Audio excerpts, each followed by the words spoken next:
नमस्कार बच्चों, मैं doctor Richa Yadav doctor CV Raman विश्वविद्यालय से आज आपके समक्ष सामाजिक मनोविज्ञान के क्षेत्र या स्कोप ऑफ सोशल साइकोलॉजी स्पष्ट करने के लिए उपस्थित हुई हूँ। तो आइए जानते हैं कि सामाजिक मनोविज्ञान के क्षेत्र के अंतर्गत क्या क्या आता है।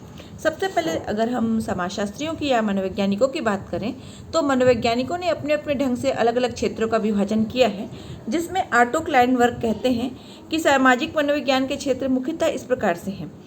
पहला वो तो कहते हैं कि सामाजिक मनोविज्ञान के अंतर्गत विभिन्न मानव समूह के बीच होने वाली अंतःक्रिया, समूह गतिशीलता और नेतृत्व का अध्ययन किया जाता है। इसके अलावा वो कहते हैं कि सामाजिक मनोविज्ञान के अंतर्गत सामान्य मनोविज्ञान तथा सामाजिक मनोविज्ञान के पारस्परिक संबंधों की व्याख्या भी की जाती है।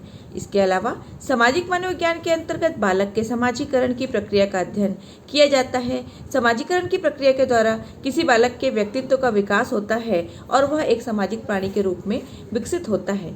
साथ ही सामाजिक मनोविज्ञान के अंतर्गत उन सांस्कृतिक परिस्थितियों का भी अध्ययन किया जाता है जिसमें बच्चे का पोषण और विकास होता है। निष्कर्षतः सामाजिक मनोविज्ञान के विषय क्षेत्र के अंतर्गत समाजीकरण, संस्कृति और व्यक्तित्व के पहलुओं का अध्ययन किया जाता है। इसे विज्ञान के अंतर्गत सामाजिक व्याधिकी यानी कि सोशल फेटोलॉजी के विभिन्न विषयों जैसे बाल अपराध, सामान्य अपराध, मानसिक अस्वाभाविकता, औद्योगिक संघर्ष आदि का अध्ययन किया जाता है।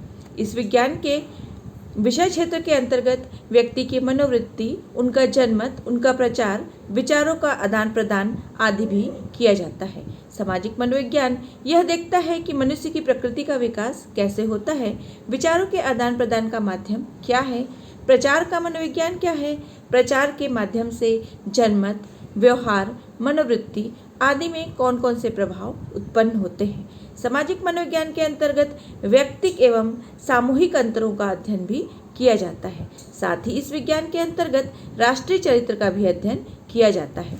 सामाजिक मनोविज्ञान का अध्ययन क्षेत्र दिन प्रतिदिन व्यापक होता जा रहा है। वर्तमान समय में इसके अंतर्गत राष्ट्रीय एवं अंतर्राष्ट्रीय दोनों स्तर पर राजनीतिक व्यवहारों का अध्ययन किया जाता है।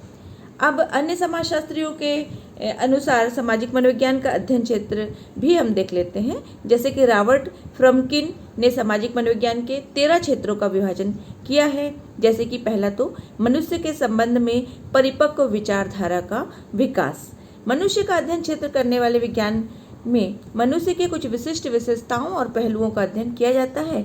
सामाजिक मनोविज्ञान के अंतर्गत मनुष्य की समस्त व्यवहारों का अध्ययन करके उसके वास्तविक स्वरूप को प्रस्तुत करने का प्रयास किया जाता है।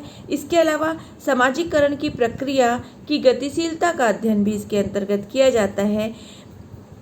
इसके अलावा सामाजिक अंतःक्रिया की गतिशीलता का अध्ययन भी किया जाता है। सामाजिक मनोविज्ञान के अंतर्गत संचार की गतिशीलता का अध्ययन किया जाता है।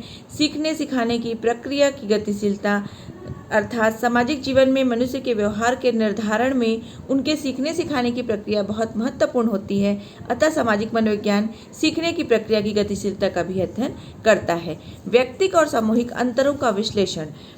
सामाजिक मनोविज्ञान के अंतर्गत उन विभिन्न प्राणीशास्त्रीय तथा सामाजिक सांस्कृतिक आधारों का अध्ययन किया जाता है जो व्यक्तिक और सामूहिक अंतरों के लिए उत्तरदायी होते हैं। सामाजिक व्याधिकी का अध्ययन।